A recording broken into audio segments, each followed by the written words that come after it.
Today, I want to share with you my thought process on how you could potentially quit your 9 to 5 and stream full time or be a full time content creator.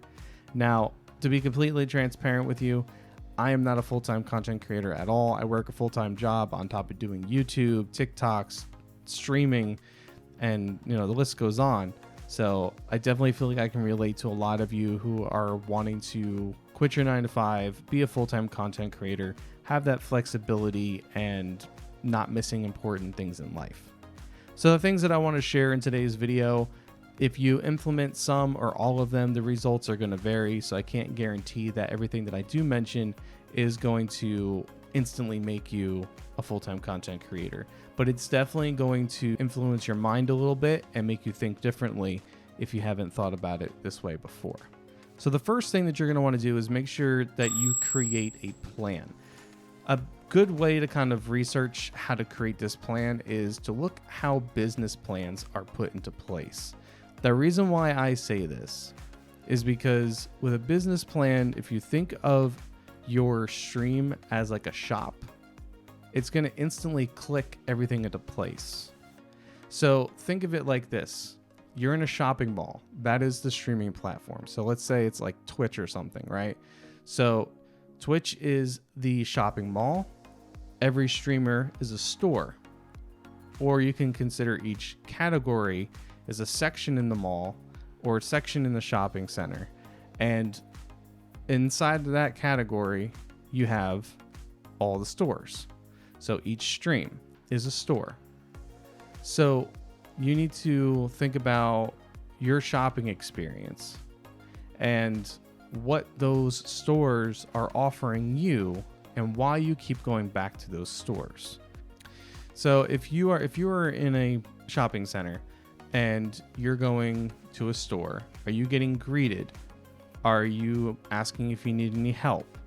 Are you being engaged by any of the employees? Are the staff friendly or are they rude? Are you being completely ignored? Are you being harassed to sign up for any type of like reward system or credit card?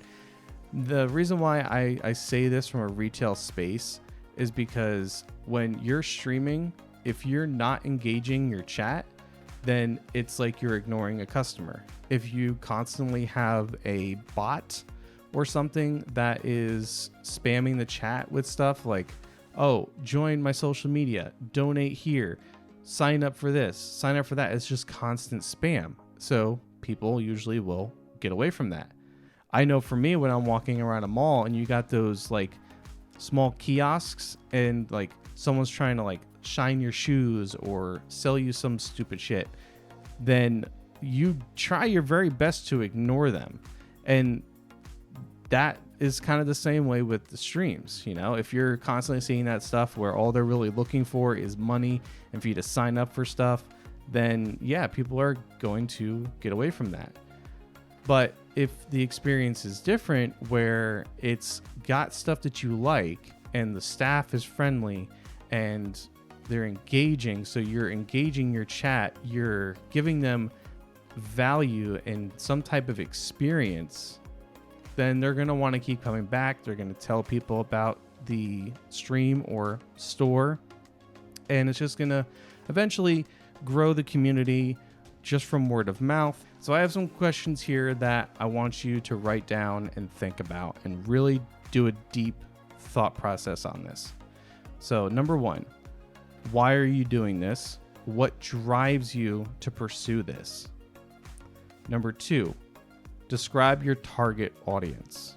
Number three, what makes you unique in the streaming space? Number four, what services will you offer? So like, what will your community get from your streams or from your content? Number five, if you were a viewer, what do you look for in a stream? And does your stream also reflect what you look for in a stream? Number six, what is your operation plan? So essentially meaning like your stream schedule. How often are you streaming? How long are you streaming? Do you stay consistent with the length of your streams? And then number seven, if this doesn't work out, what is your fallback plan? Now, if you want the worksheet that I have created that has these questions that you can print out, go to the link in the video description below. That way you can download the actual like PDF for it. You can print it out, fill it out and everything like that. And that way you have those questions in front of you on a sheet of paper if it's easier that way. So moving on to the next section is building a community and a brand. Now, to really do this, you really have to know who your target audience is. It's very similar to when it comes to YouTube. You got to think about just one specific type of viewer that you are trying to target with your content. And you really want to break that down. You want to break it down from like age to their sex, to their income, where they're located, any type of hobbies they have, all these different things that really kind of like nitpicks to the finest detail of who your target viewer or target audience in general is going to be. So once you understand who you're targeting, it's going to make things a lot easier for when it comes to your content. So I also recommend checking out a few books. Primal Branding is a fantastic book. It goes into the Primal code, and each one of them is broken down into different sections, and it just really helps you understand how certain companies have gone about doing their branding and everything like that. And it's really important for you to understand each one of these elements of the Primal code, so that way you can figure out how to really capture people and grow a community just from your brand itself. Like think of brands like Starbucks and Apple, Microsoft, Xbox. Like there's a lot of stuff that they do that's in the Primal code that captures people and creates a following. But you also want to check out Start with Why and Find Your Why. These two books are super fantastic books, and they really help you understand why you are doing what you're doing, and it can really paint a solid picture for you. I would also look into doing a complete graphic overhaul for your stuff. The reason why I say this is because you want to have graphics that go with your branding that is catered specifically to you. You won't see any of these bigger streamers that are using assets that they can download from a website. They've had someone make it specifically for them, and it is their branding. Think of someone like Dr. Disrespect. He's got a massive branding on everything that he does on his stream. It is insane. Now, you don't have to go as crazy as he does, but you can go to places like Fiverr and you can find many artists that are affordable and can create something that you see for your own brand. But before you do that, I would really recommend going back to the Primal Branding and reading that and just kind of going through everything, looking at examples of logos and other types of brands, and really iron it out before you have a designer make something. Don't do this too quickly. Just take your time with it, but try to find a way to make it your own. And then the last thing for creating a community is we need to understand how the human mind works. And there's a lot of books out there and other resources that can kind of help us understand the psychology of people. And the reason why this is important is because humans are social creatures. Whether you're an extrovert or an introvert, it doesn't matter. We all come together on a certain type of connection or interest. And we also look for a part of acceptance. Moving on to section 3, this is creating content on discoverable platforms like YouTube or TikTok or any other thing that has an algorithm.